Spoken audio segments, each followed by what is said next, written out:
It might not have been good enough for the Philadelphia Museum of Art, but this statue is just perfect for the Spectrum. Rocky has nothing on the guys that fought inside this building. And that's why we're here to celebrate the ballet that is hockey fighting.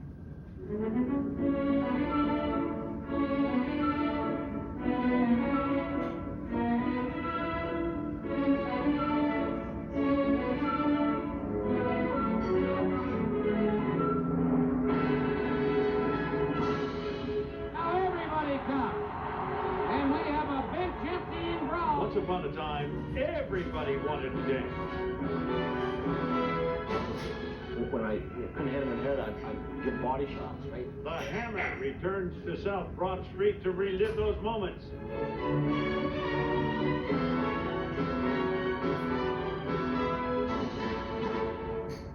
First time I've ever seen someone involved in a fight asking the referee to break them apart. Men were men. Next, though, obviously shows the worst effects of the going over Schultz gave him. Opponents were nervous. Actually looked to Armstrong and asked him to come in and out. Learn the legacy of the Broad Street Bully.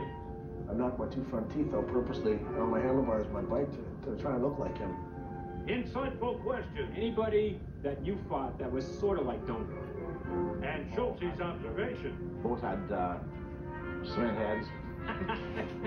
We go inside Domi's head with a man who's been there before. You're a little rat. Keith Jones travels the globe to ask some questions of his own. The term goof is used, a very misused word. Okay, Jones, you really want me to finish this? No, I won't. Drop it, Rob. You've had more than a few goes. You've had a face wash. Careful, Al. There's an enforcer in the building. If you ever rub your glove in his face again, you won't be on your chair long, but... Hotel room stories of Domi and Ray. And the only time I've ever cut Ty, and I wrapped his head off the night table in between the 2 beds, and I cut him over his eye.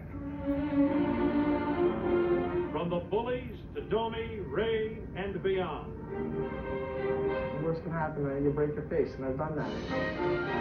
If you have a Jonesy for fighting in hockey, this is the show for you. You know, I love turning my stick over, so I got the blade of my stick in my hand, so the blade is coming out this way. And you got such a good hold that you can get a good poke and find the spots where there's no padding. Most anything goes. Did anyone ever grab your hair during a Oh, I fight? got grabbed a lot in fights. And most everything has. Tony Twist hit me so hard one night in the side of the head, he pushed my eyeball in through my orbital bone. Admittance starts with a simple question. Where do you want to go? And the patented words. What follows is coming up.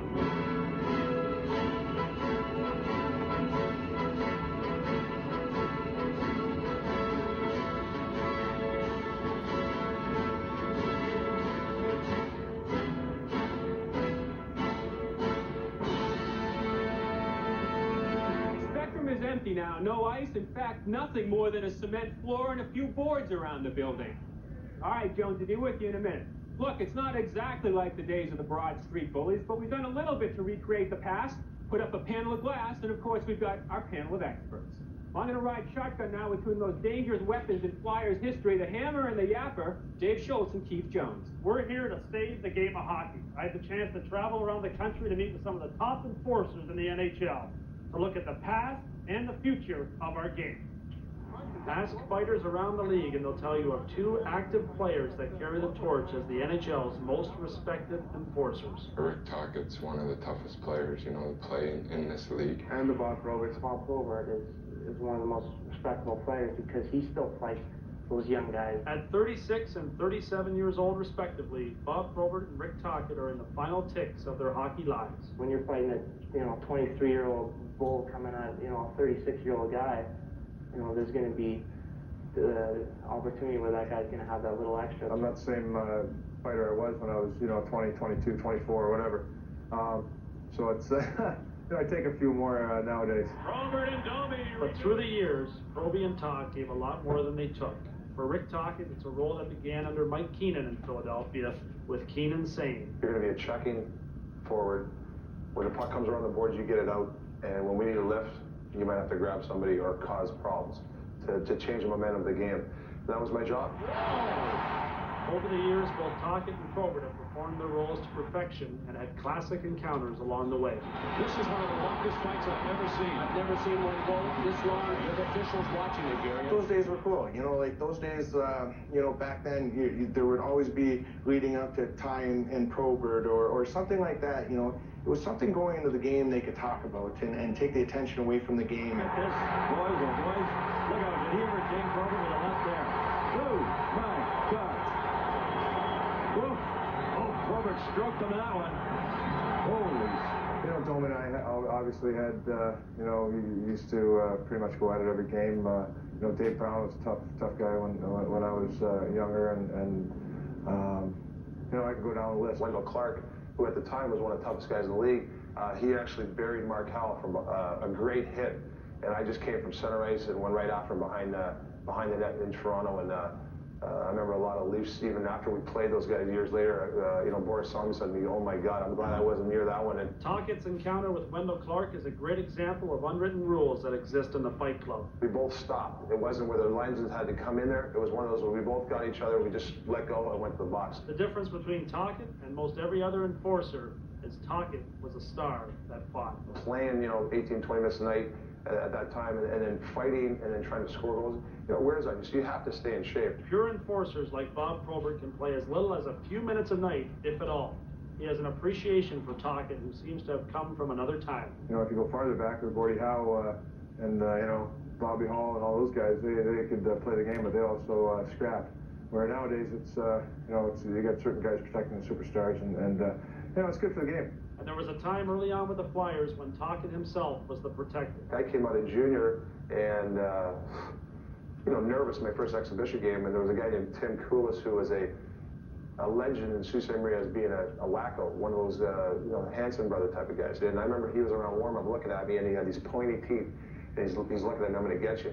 And I was stretching, and I never been so nervous in my life. You know, I was always proud of myself being a guy not scared, but I got to admit I was scared. The first shift of the game, Dave Brown went over, skated over, and knocked this guy out. Broke his orbit bone, and this guy, it was like killing Freddy Krueger with a knife. He was done, and the next shift, I thought it was King Kong out there. The same sense of security has been created by Rick Tocchet and Bob Probert for some 20 years on professional ice. Bob Probert, Rick Tocchet perhaps have played their last games in the NHL. A couple of big boys, kind of throwbacks to the guys that ruled in the old days, I guess you call them, but nobody ruled like Dave Schultze. You look at Tocchet, you look at Probert. Is there a difference between the way they fight? Are they really a throwback to the way things were? Well, they're both big and strong. The only difference really is that they got helmets, which makes it, you're going to hurt your hand and stuff like that, but they're big and strong, and probably, you know, guys that are really kind of like when I played. When you played that kind of a fight, but when you played, did you fight to stir the team up, and can that still work? No, I didn't start nothing. I want that.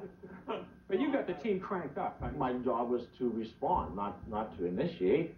Your lawyer's right there telling you. Sometimes I guess people felt there were times, there's no question, when you're not playing well as a team, a couple of good hits or sometimes a fight can get the guys going. And can it still?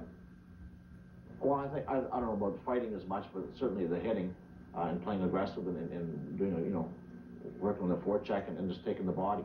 Let me ask you how annoying it would be if you had, I won't mention any names, if you had a guy in your team who yapped and yapped and yapped, and then wore like mittens that were hooked on so they wouldn't actually fall to the ice, and you had to bail him out all the time. Maybe this guy. What's it like trying to protect a guy like that? Well, that's your job. You know, again, sometimes that's what it takes. Is somebody stirring it up a little bit, and then it was our job to come in and hopefully finish the job, bail them out.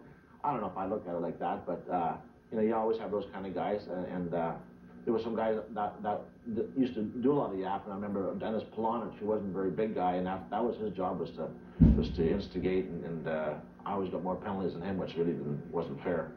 Who is the guy that you had the best wars with? If you said you went into a city or they came here, and you said, "Oh, we're going to have a go with this," you had to actually mentally prepare that I got to be ready for this guy. Well, there was a lot of guys, but Terry O'Reilly with the Bruins. I mean, they were a big, tough team. Of course, Keith Magnuson with Chicago, who was the penalty leader when I came in the league. But again, I'll go back to O'Reilly, who I've seen some clips. I mean, I was going to fight other guys, and he made sure that he jumped. He was going in and out of players to make sure he got in front of me. And I fought him more than anybody, but so he was one of the main guys. When he, how many chances did you get to like go? Was it every game? Did you know every game there was going to be one with O'Reilly? Pretty much. When we played Boston, it seemed like it. Again, they had a lot of other guys. Winsick, who I never fought. Jonathan, I fought when I was with Los Angeles Kings, but there was a few other guys. They had a big, tough team, and again, I didn't want to look at the schedule to see when we were going to Boston, because it just didn't live right for the next, you know, if it was 2 weeks in advance, I go, oh my God, we've got to go there, because that was a tough building to play in. Now we're sitting in the Spectrum where you played the home games for the Flyers. What advantage, it sounds, I mean, to somebody that's just watching the game and say, what difference can it make? There's ice, there's boards, there's, 6 guys on the ice with the goalies. Why is a home ice an advantage even in a fight? Well, you know that you have to respond at home, no matter, the fans are going to start yelling if something takes place. I did, again, most of my fighting, most time I fought when I was playing on the road. And again, because of that factor where players they're in their home building. And if you do something, somebody better respond. And that's why a lot of players coming here, they hid. They weren't too excited about getting anyone else going. So they just kind of wanted to sneak in and try and sneak out with a point or two. For those teams that did get a chance to play in this building, it would have been really a great experience.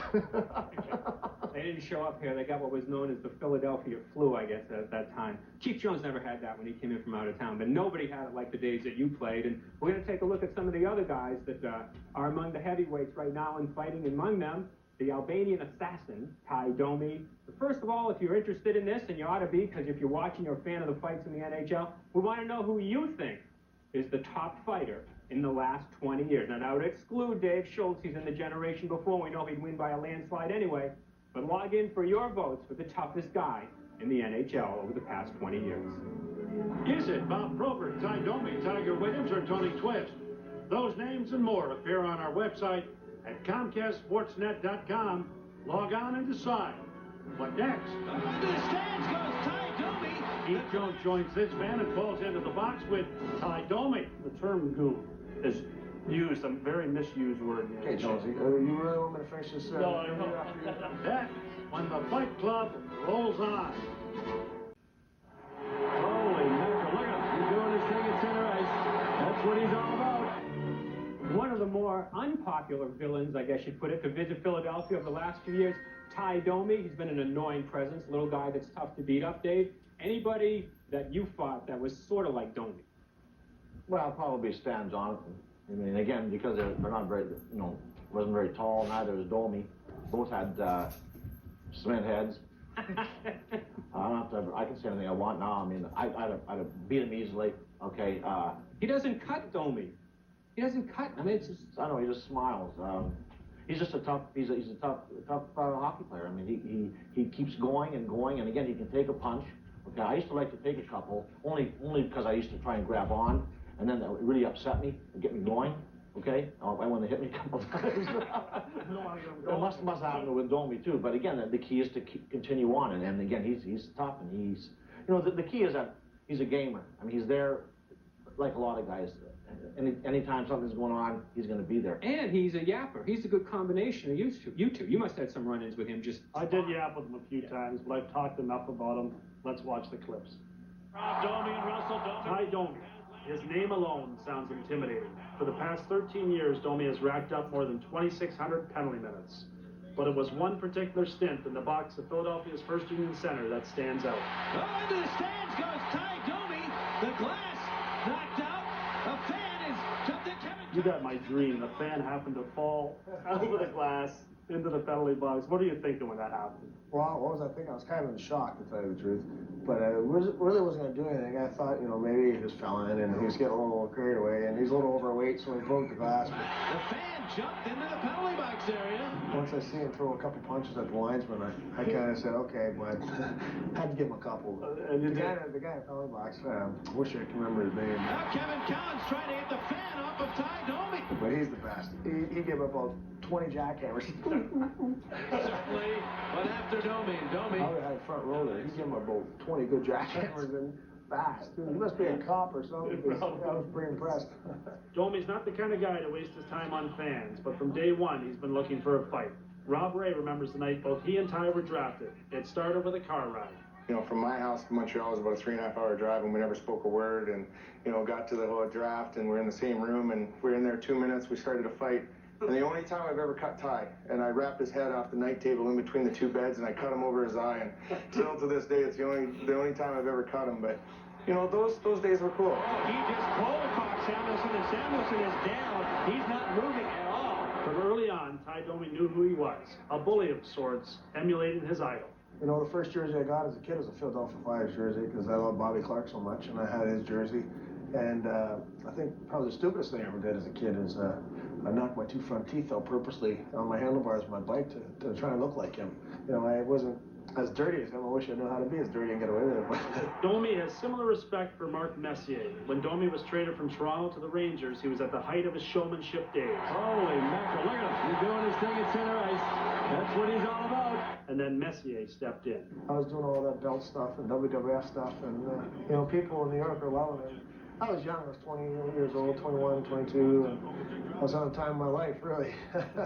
But actually, Mark Messier pulled me aside and said, you know, okay, it's enough of that. You know, start showing respect for your peers, and you'll get respect back. And he was right, and I stopped doing that. And talk about, you know, the term goon is used, a very misused word. Okay, Jonesy, you really want me to finish this interview after using that word?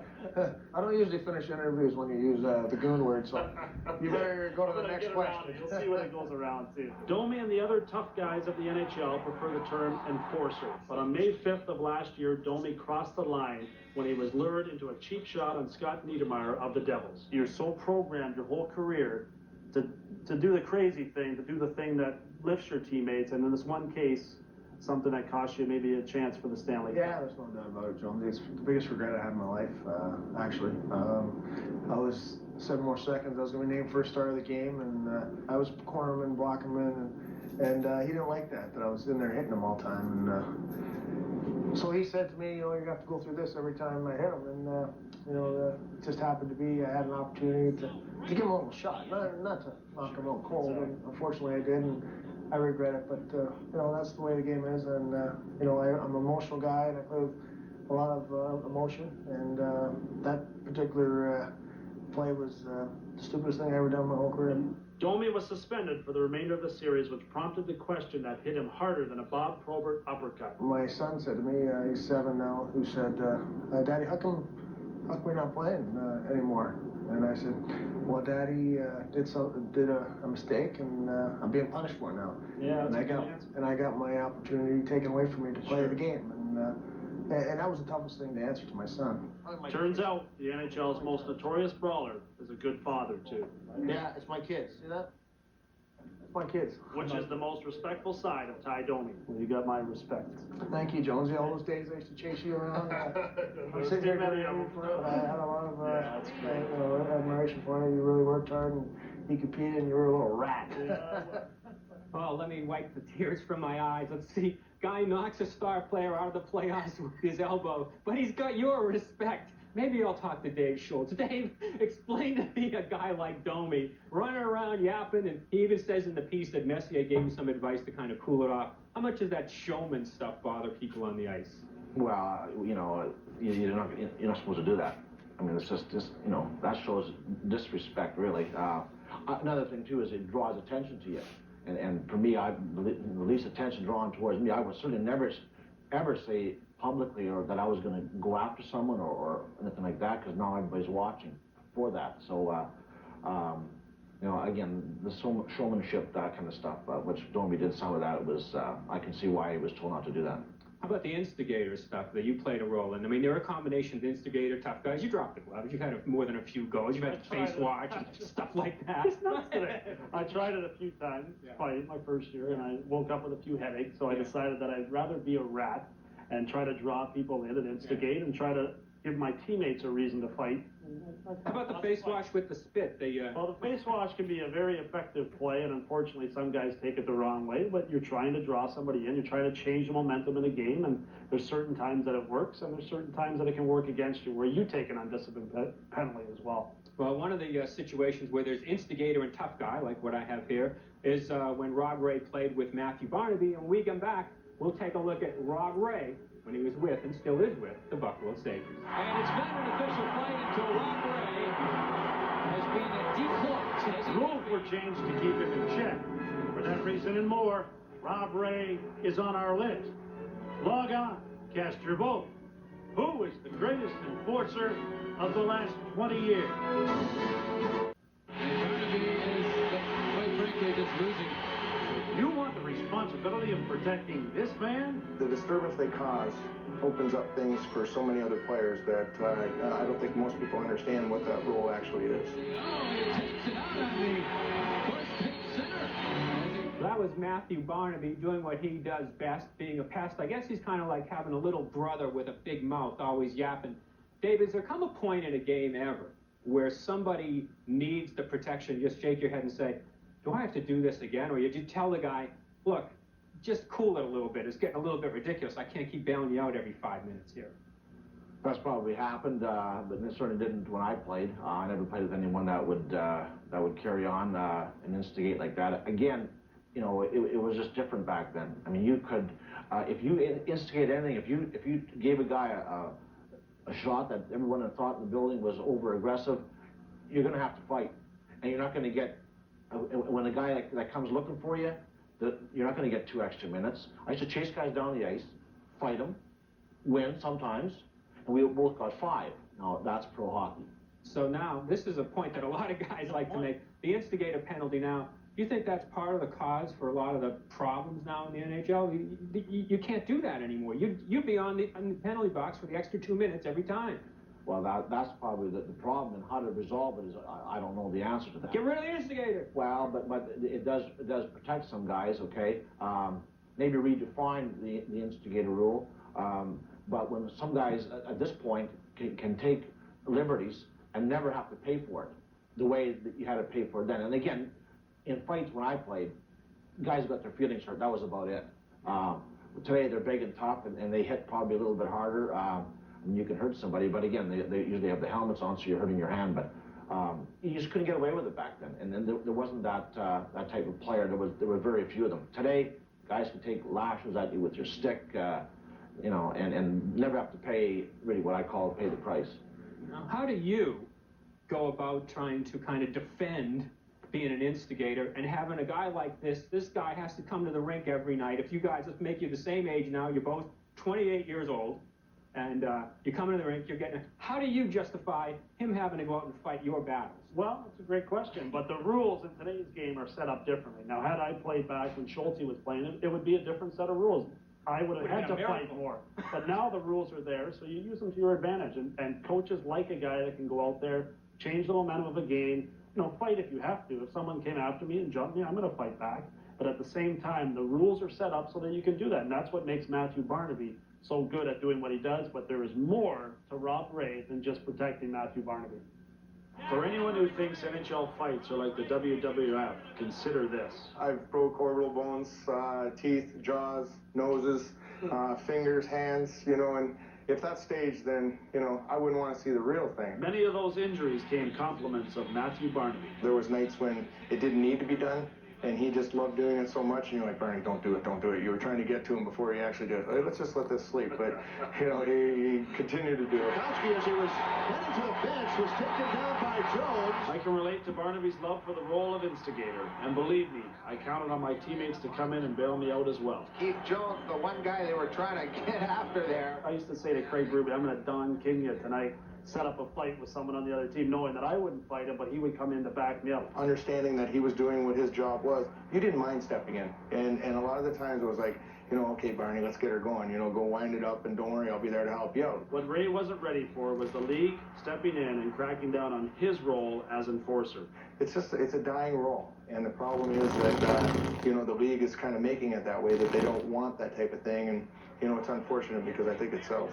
And Ray has excelled in that role due to his grit and ingenuity, including not tying down his jersey so it can easily come off. Ray trying to respond, but he is getting buried under an avalanche of shots here. Now Ray's got his jersey up. He gets a right hand in. Corrigan right over the top. Ray, a right hand. Ray coming back. Whereas Corrigan has nothing to grab a hold of now. A lot of people said for Rob Ray it was a real change when the jersey would come off and they had the tie down. Was it a great advantage to have the jersey off because the guy didn't have it in the hole? What do you think of that rule change? Well, Was it necessary? Back then when we were, you know, coming up through, there was a lot of things that went on, the Velcro on the arms and the whole arm coming out. And for me, because I wasn't as big as a lot of the guys I had to fight, I was always trying to find an advantage. And somewhere along the line in a fight, my jersey had come off.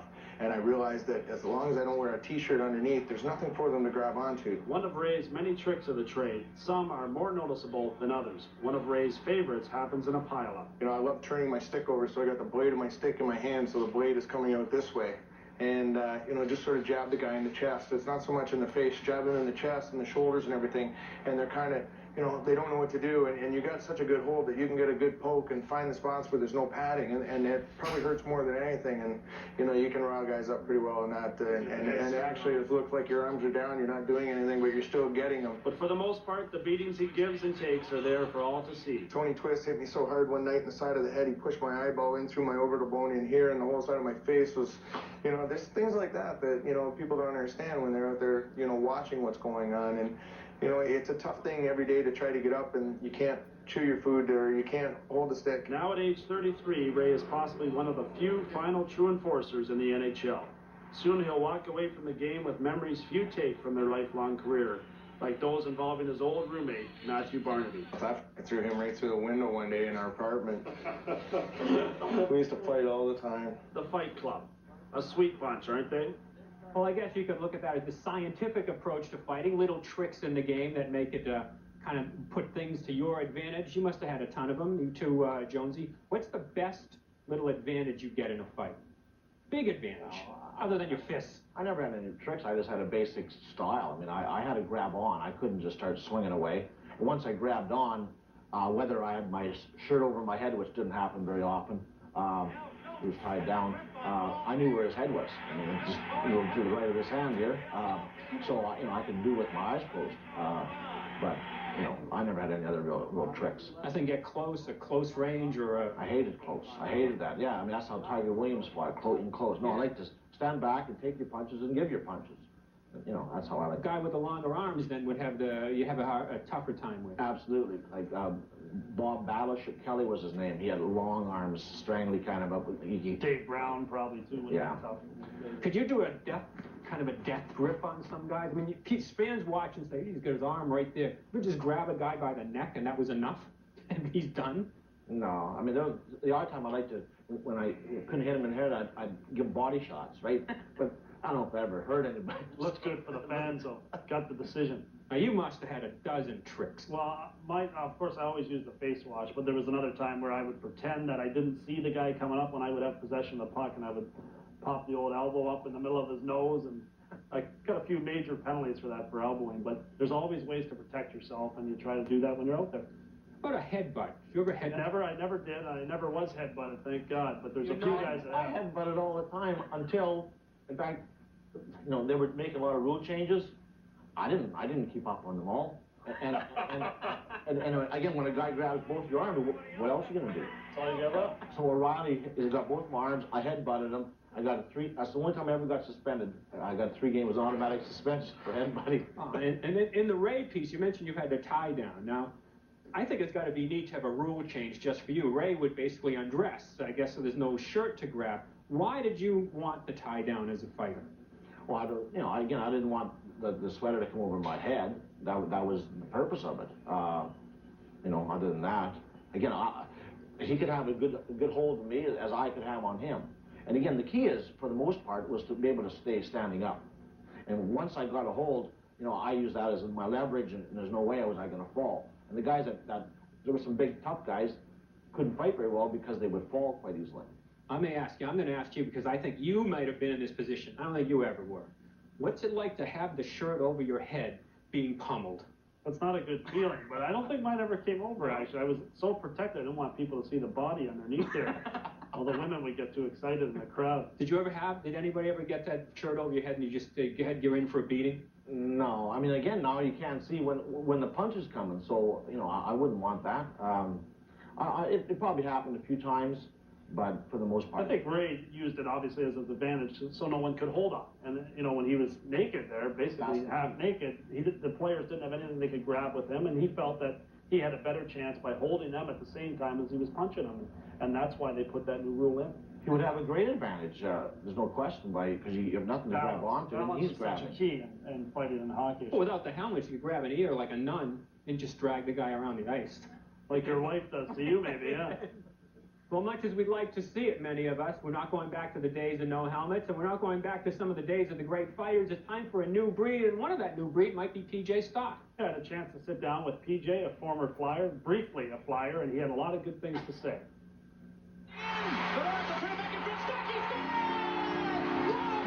There was a time when P.J. Stock contemplated doing this for a living, scoring goals, that is, and he's still occasionally confused. What's more enjoyable, scoring a goal or winning a fight? I think scoring the goal and having going to the bench, probably getting another fight. Now with Boston, there is no doubt what PJ is. A lot of fans here in Philly might not realize it, but you've really become the hockey fighting god in Boston. It's fun. I mean, it happened after a fight with Bolton in Buffalo. It was a great fight, and the fans were just pretty excited. And I was, you know, no one got hurt. It's the main thing. And you just kind of, they're making a lot of noise. I gave him a little wave back, and it just it stuck. The next fight, I got into a fight. They kind of didn't clap or anything until I got into the box, and they kind of waved, and it's kind of stuck with me. The effect of a fight like that can change the course of a game. You almost have to go out and make the big hit on one of their better players. Normally your team's down or they've done something, and guys are pretty, they know their role, and they've done it the other way around too. So I gotta try and get them to want to fight me. Which is what he did in another game against the Buffalo Sabres while playing for the Philadelphia Flyers. Before the puck was even dropped, Stock told Rob Ray he was looking to make a name for himself. I have to respect a guy like that because he knows what is expected of him. And being a young guy, he's trying to do what he has to do to get noticed and try to, you know, solidify a spot in the team. And, you know, there's no better way than going after somebody on the other team that if you do well against them, then you're going to gain that respect and you're going to gain the notoriety that, you know, maybe I'm a wreck of something to be dealt with here. Rob Ray, I went up there, and he's very experienced, and he kind of taught me a little lesson, but it was fun, and I mean, the worst can happen, you break your face. If PJ sounds a bit off, you are correct. What's going through your mind before you fight some of these guys? It's a lot of fear. A hockey fighter learns to live with fear. So after signing with Boston, the Rob Ray rivalry continued. You know, PJ, you know, this year was unfortunate. You know, we were in a fight, and you know, during the fight, I realized there was something wrong with him, and I stopped and I asked him. I said, you know, PJ, you okay? And you know, his reply was a punch to my head. And I'm like, okay, he must be okay. You know, and I kept going, and you know, because you can kind of sense it a little bit, and sometimes there is a little talk going on, you know, amongst the guys when you're doing it, and you know, he kept going, and then, you know, to find out that, you know, he had broken something in his eye or orbital bone or whatever it was, that, you know, I look at him and I go, this kid didn't quit. Another sweet story of a man fighting for a job in the National Hockey League. P.J. Stock and the Bruins were knocked out of the first round of playoffs against Montreal, but what's more interesting, tough guys like Stock and another former Flyer, Gino Ojic, played key roles in that series right to the end. We often hear that in the playoffs, the tough guys are less important or less effective. It looks like in these playoffs especially, they've had an increased role. Well, in today's game, they have to play. They have to be out on the ice. Otherwise, sitting on the bench, they're not going to be effective. So these guys do work on their game. They try to improve. Even Domi, you saw how much he's been playing in the playoffs as well. Those guys want to do more, and in order to do that, they have to become better defensively, but also continue to fight and know when it's time for them to fight. Through the 70s and 80s, one of the old sayings in hockey was, the dancers dance, the singers sing, you have to know what role you have. It looks like Stock's trying to still find his role. Is that tough for a guy that wants to fight or can fight, and where the skill level comes in? Well, it wasn't that tough back then. You know, you either, you know, you soon established how you were going to play. I mean, you always try to work on your game because you wanted to play and you wanted to contribute. Usually the third or fourth lines made some differences in playoffs because everybody's gearing in and checking the top lines. But to make that decision, probably today would be tougher. I mean, you just got to be scrappy. If you're going to be tough, Again, depends on your size, and I don't think Stock's the biggest guy, so he might want to try and score goals. But again, you know, he can play pretty gritty and you know, do the odd fighting also. And what's that saying you have about rushers and ushers and... When a crusher becomes a rusher, he soon becomes an usher. Does Stock have any problem that may happen to him? I don't think so. I do think that he probably is a guy that needs to score a little bit more, because he is a little guy, and when he goes up against the big heavyweights, like a Rob Ray earlier this year when he broke his orbital bone, he's going to find out that to be one of those tough guys as a little guy is very difficult, and your body takes a beating. So to have the longevity of, say, a Berube or a Tocchet, that takes a lot. And these guys are real tough guys, but also big guys as well. Do you have to, is it mentally tough to walk that line about where you want to be, physical? Well, like I said, my first year I did do some fighting, and mentally, the night before a game, I'd be lying in bed going, okay, who's coming next, or what do I got to do? How am I going to get out of this one? So it is a fine line, and I think luckily for me, I was able to improve my game and had a chance to play with some real skilled players. Had I not done that, I don't know how long I would have lasted. And Dave, is there ever a time you go to a game and there are games where some forwards aren't on their game, where you don't want to go that night? You just don't have the energy. I don't think a lot of people know how much energy it takes to stand there and fight. Well, particularly if you're getting a fair amount of ice time. And then, I mean, after a fight, usually you're pretty wiped out for, takes quite a while to recover. But, you know, again, I wanted to keep improving as a player, and therefore, you know, because you want to play. But, again, it can be... You're exhausted. How do you like my theory that instead of telling the guy he has to sit in the box for 5 minutes, he can't leave the ice for 5 minutes? That would cut it down, I think. Well, players love ice time, but again, you know, you're out there too long, and you're gonna make some mistakes. But again, a guy like a Tocchet who played a lot and did a lot of fighting, I mean, that's tough. And I actually did, believe it or not, played quite regularly for the most of my career, certainly with the Flyers. The problem now is in the game, there's so many TV timeouts that I think coaches can get away with 3 lines and not 4. And rest the top 2 lines. Well, it does, and that becomes a problem for the 3rd and 4th line guys, because they get out of the rhythm, especially if there's penalties and power plays. There's too much time gone where they would have the opportunity to get in the rhythm of the game. So it definitely becomes a problem with the 45-second commercials. 45-second commercials, you time it just right. You don't have to do anything about the 4th line getting out there in enough time. When we come back, we'll talk about a guy who's been a heavyweight for a long time. In fact, a guy that Keith Jones was once traded for. That'd be Chris Simon of the Washington Capitals. But first, if you want to check in with your favorite fighter of the last 20 years, just log into www.comcastsportsnet.com. The Flyers got Eric Lindros.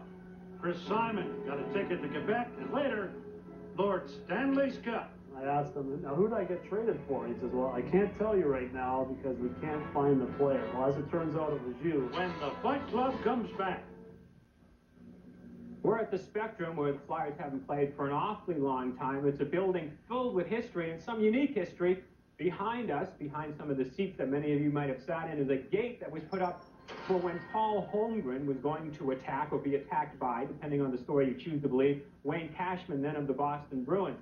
Holmgren, by the way, figures into our next story about Chris Simon. Chris Simon was at one time property of the Philadelphia Flyers, came to a couple of training camps where Holmgren helped him develop a style that led him to be one of the toughest guys in the NHL. And of course, Simon from Wawa, not your local Wawa, Ontario, pretty nice guy, but a real mean guy on the ice. He really is a mean guy on the ice, but a very soft-spoken guy, as you'll see in the interview. But this is a guy that spoke very loudly with his fist. Not as much today's game as he used to when he started in Philadelphia's training camps, but he went on to have a real nice career and continues to do so. This is the image that will forever be Chris Simon. He came into the league earmarked to become a modern-day Broad Street bully. Then came the Eric Lindros deal. When you look back on your career, do you wish in some way you had a chance to play in a city like Philadelphia where they love their tough guys? Well, I think it would have been a good start for me to start playing in Philly, especially my style of game. But, you know, getting traded to Quebec kind of, I guess, helped me get into the lineup right away. They had a lot of skilled players, and you know, they needed someone with size that, you know, could take care of some of those guys out there. The jury, though, was still out on Simon being that man. I know early on in your career you had some great battles with a lot of tough players, but any one that stands out to you? Well, I guess my favorite one was with Rick Tocchet, and he was with the Penguins then, and I was with Quebec, and after that game, the GM came down and told me to get myself a place to stay, that I was there for the rest of the year. And there, something began to happen. Simon's fists, it turned out, were attached to arms by a pair of the quickest wrists in the league. And after the Nordique moved to Colorado, Simon used that wrist shot to hit on many of his 16 goals with the Stanley Cup champion Avalanche. That transformation came on the back of two coaches in particular. And I had Mark Crawford, who, wanted me to be more of a player than just, a fighter. And then with my life, I had Ted Nolan, who, was there for me when times were really tough. And, things weren't going so well for me. He stood by my side. Ted Nolan, the former NHL Coach of the Year, helped his fellow Native American through his toughest battle of all, that with alcohol abuse. Without him, I don't know if I would be here today. Then I stepped in and saved Simon from his championship team and made room for him on the Capitals. Jim Schoenfeld called me in the room and said, son, I got some bad news for you. You've been traded to Colorado, which at that time I thought was pretty good news. And I asked him, now who did I get traded for? He says, well, I can't tell you right now because we can't find the player. Well, as it turns out, it was you. And where were you at that time? Well, I was hunting with my grandfather, and I knew that it was probably my last couple of days that I'd be able to do something fun, so I went out and went hunting with my grandfather, and for some reason I came home that night and I found out that I was traded to Washington. Chris Simon, who's had shoulder surgery twice in the last couple of years, was the toughest guy in the NHL according to many before those surgeries. Jury's out now after those surgeries whether or not he's going to be that tough anymore and fight that much. In Washington, the fists and hair continued to fly until Simon decided to change his image. Back behind the net, down in front, Simon scores! Making 23 goals for Chris Simon. Visually, it came in the form of a haircut. Covers up his name. The style was a gift of sorts to his roommate, Brendan Wick. He may want to return the present. Did anyone ever grab your hair during a fight? I got grabbed a lot in fights because it would come down in the front, so get held a lot. You'd try to turn your head and your head would be stuck there. You wouldn't be able to move. His hair is all but gone, but the image remains. Thanks a lot for joining me, and good luck with the rest of your career. Thanks, Jonesy. Same you. Of course, there are times you want to think what might have been. Chris Simon, of course, could have been a Flyer. He was involved in that trade, going to Quebec, along with a guy named Peter Forsberg in a deal that brought Eric Lindros to Philadelphia. Guys, you look at Simon, big, tough, physical player, also scores goals. Is he the prototype power forward, or was he? Other guys have come along since Kachuk, Guerin, whatever. Well, he started to be, and he scored 30 goals there in Washington playing with Adam Oates. He's had a couple off years in the last couple of years, but although this year he did get some scoring back, I believe he had 15 goals for Washington. So definitely a guy that can fight, but likes to score and wants to score more than he does fight in today's game. How do you explain so many tough guys being quiet guys? You look at, you never were really a outrageously outspoken guy. O'Reilly, very quiet guy. Most of the really tough players, not ones that really would sound like they'd be that kind of a person. Well, I don't know. I think most hockey players are like that, no matter what. You got your Jeremy Roenick. You got guys that. Well, you have some guys that are more outgoing, but again, I know for myself, and I think for a lot of the guys, I mean, you have a very specific role. You're not the most talented player, obviously. In fact, probably have very little talent, but are very well known. You want to keep kind of a low profile in a way, in the fact that, again, you don't want to be boisterous or, because you got a job to do and you're going to have to do it again over and over. So you just, and again, just, what happens on the ice, and when the game was over, it was over. And, that's how I treated it, and I think all the guys do. I mean, I met a lot of guys that I went up against, and when the game's over, you don't think about anything more. You don't carry no grudges, okay? Although again, if you ever rub your glove in his face again, okay, I'll have to take exception to it. First, and I could have done it. It protects me. I like that. You won't be on your chair long, but anyway, so it's when the game is over, you go back to being who you really are. It's not like boxing where they try to pump up the fight. These guys, the tough guys, always downplayed it and spoke quietly with their fists. Are there any guys who are so tough, as an instigator, you said, I ain't even bothering with that? I remember one time skating around the warm-up, and Keith Acton and I were arguing back and forth, and I was real loud, and finally Dave Brown came up to me and said, hey, Jonesy, take it easy or you're going to get beat up. I said, yes, sir, Mr. Brown, and let's get the game on. Mr. Brown, of course, is one of the really, truly tough guys, but the toughest guy in Philadelphia history, Dave Schultz. Dave, I want to thank you for joining us. And good luck in your future endeavors. We hope it's around the fires. My pleasure. Thank you very much. And when we come back, we're going to take a look at the next generation and what the future holds for fighters in the NHL. Ty Domi, too, I asked him, but he was a little more like, you have to earn it. The future of the Fight Club and our final period are next. I think the roles evolved. The new guys are on our list as well. Pete Worrell, the toughest man of the past 20 years. Will plead his case like others plead for mercy when the Fight Club continues.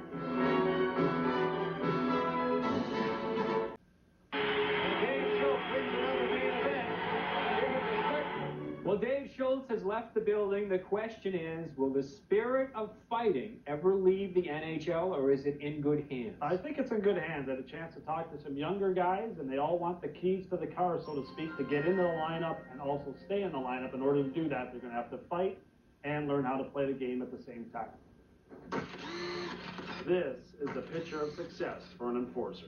It's a dragon. To put it mildly, they are a different bunch. The guys never know when I'm coming back. At the beginning of training camp is whether they're going to have hair, no hair, blue hair, purple hair, pink hair. And their access to the Fight Club goes through those who came before them, just as their access was granted by those before them. The most honest, tough guys, I think, know that they were in that position too, and somebody gave them a chance. Like, I remember when Ty came into the league, and he asked Proby to fight. Corbert's got a man down now. He knows Domi's a tough kid, and Domi's been threatening to do this fight for a long time. Probert consented to fight Domi the same way Rob Ray held the keys for Todd Fedoruk. Fedoruk with his first NHL. I could tell he's got a lot of respect for the fighting code, what they call it, because I just said to him, I asked him, you want to go, and the patented words. I told him, look, I'm a young guy, trying to make an impression here at the team. Just give me a chance. And he goes, you sure? And I said, yeah, I need a chance. I got to do it. Fortunately, the fight went my way, and it kind of got my foot in the door at the Flyers. Any times in your early NHL career that you've ended up having to fight a friend? Oh, yeah. Dale Carrington from the Rangers. He's a pretty good buddy of mine back in juniors. In junior, I never fought him, but he fought, guys like, Scotty Parker, like, we all played together, and just other guys in the league. And I said, just work your way up, stay with 16-year-olds. These guys are, basically men compared to a young guy like that. This year in Philadelphia, Puritan faced off against one of Fedoruk's mentors, Donald Brashear. Don and Talk have gotten a lot of fights, and they show you little things and areas to tug and, balance and things like that. For his part, Brashear is now playing with one of his idols. Rick Tocchet was here, and he was one of my favorite players. He came up with the Canadiens, and he was the victim of perhaps the most ferocious hit in hockey history. McSorley slashed Brashear and caught him in the helmet. And now Donald Brashear has fallen in the footsteps of Rick Tocchet. He came up with the scoring goals and stuff like that, and I was playing the physical side of the game, and Tim Kerr too, and Cam Neely was my favorite player. My heroes growing up were like Cam Neely's and the Bob Proberts and Rob Race. Peter Worrell has now replaced those idols as one of the toughest young fighters in the NHL. But like Brashear, he's indicative of the new generation that wants to be more than a fighter. The roles evolved as from being just a tough guy to being a guy who can fight, but who's also able to play. Washington's Brendan Witt may be the poster boy for players fighting to make the transition. I don't really look for fighting. If it comes upon me, it happens, it just happens. I'm not looking for it anymore like I used to. The Fight Club is ever changing and ever evolving, but the essence of hockey and the role of the enforcer will always be this simple. Personally, fighting is in your blood. Blood that is being passed on from generation to generation. Well, we've heard from all generations of fighters. Keith Jones, is there any argument in favor of taking fighting out of the NHL? Absolutely not. You go to a game, you watch it live, everyone stands up when the fight happens. If you don't want to watch hockey fights, watch tennis. You could watch Anna Kournikova and a couple of hockey fighters fight over her. That'd be interesting, too. Anyway, if you'd like to vote on our poll about the best fighter in the NHL of the last 20 years, log on to www.ComcastSportsNet.com, and for the final results of that poll, tune into Comcast Sports Night tomorrow night. And if you have an argument, pick a fight with Keith Jones, not me, Al Morganti.